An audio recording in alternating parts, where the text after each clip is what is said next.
Let's take a look at the eligibility requirements required to apply for a Google Ad Grant. Now, even if you already have a Google Ad Grant, it's important to at least be familiar with these eligibility requirements, especially the website policies, because it's possible for nonprofits to sort of slip into noncompliance over time.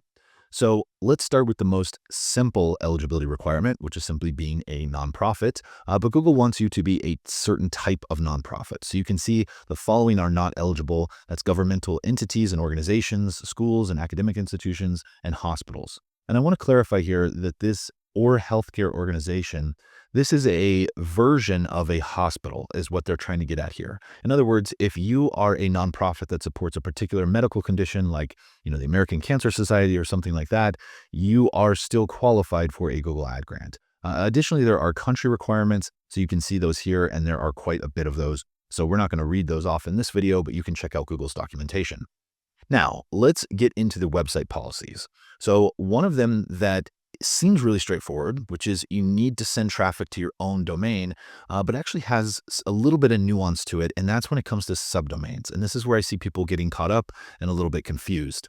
So first off, a subdomain is exactly what it sounds like. It's another subdomain. It's another domain attached to your domain. You've seen this before probably. So something like blog.nonprofit.com. So that blog is a subdomain of nonprofit.com, which is the main domain. In this case, because it ends in nonprofit.com, this is an approved domain for a Google Ad Grant because it's owned by nonprofit.com. In this case, the subdomain, let's say your nonprofit's name is here, but the last part is teespring.com or Network for Good or Constant Contact and so on.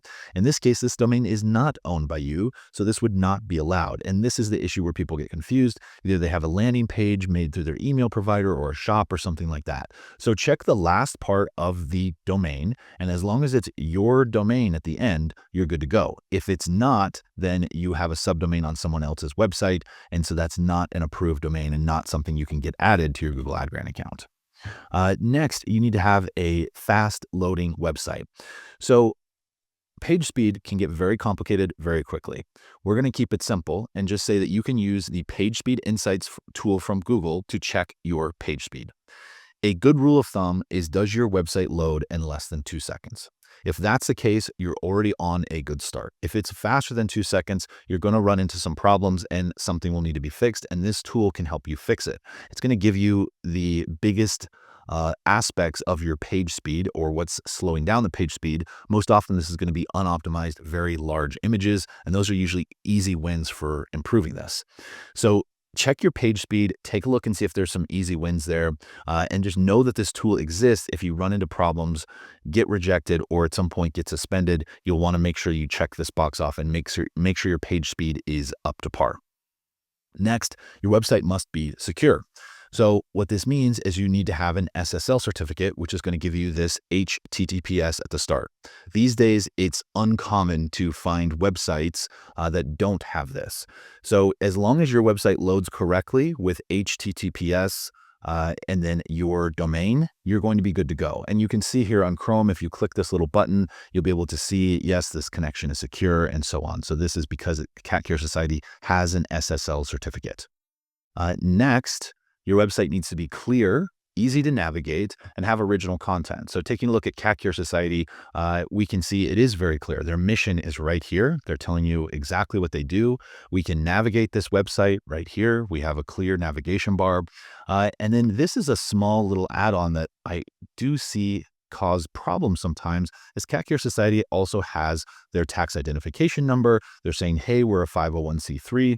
This really helps make it clear at that application time that this is indeed a nonprofit. And I have seen nonprofits get rejected at the application stage for not having this kind of information or having a website that just isn't clear that they're a nonprofit. So take some time, take a look at your website and make sure that anyone who goes there and is on your site for, let's say, less than 2 seconds can very easily understand, hey, this is a nonprofit website and I understand what they're trying to do. If it's unclear, then some changes will need to be made, not only to apply for the Google Ad Grant, but also for your general user. Next, you may not have excessive or irrelevant advertising. So you can see in this case, this website is using these sidebar ads. This would not be approved in a Google Ad Grant account. And then you also are not allowed to have affiliate links. Now, you will find nonprofits out there that have both of these and are approved for the grant that is technically non-compliant. And that's a situation in which you can kind of slide into non-compliance. I will say, however, that what Google's trying to do here is prevent people from abusing the Google Ad Grant. That means just sending them to maybe your review of your 10 favorite products and they're all affiliate links and that sort of thing. That's not what the Google Ad Grant is for. So that's really what they're getting at within the commercial services policy. And then lastly, I just wanted to kind of go over Google's version of this so you can see, and we'll summarize this real quickly. So owned website, we talked about that. We have, so the subdomain is the biggest issue here with the owned website, even though this policy seems pretty straightforward. High quality website. So you need to have a clear description, navigation. This is the section talking about, hey, make it super clear that you are indeed a nonprofit. And then adding that tax identification number to the bottom is a really nice touch to make it even more clear. You need to have unique content, obviously, and your site needs to be secured via HTTPS using an SSL certificate, like we saw in that screenshot for Cat Care Society.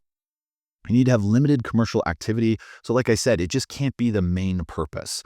Google doesn't want people using the Google Ad Grant for, profit activities or for nonprofits that are nonprofit in name only. You need to have a purpose and a service and provide something to the public in some way. That can be content, but it needs to be something that you're doing for the public. And then lastly, limited ads on website. So advertising on your organization's website must be relevant to your mission. So we saw in that example, those kind of random banner ads, that's not going to fit this criteria. And then Google just says straight out, you cannot have Google AdSense or affiliate advertising links. So it's pretty straightforward, but those are the basics of Google Ad Grant eligibility.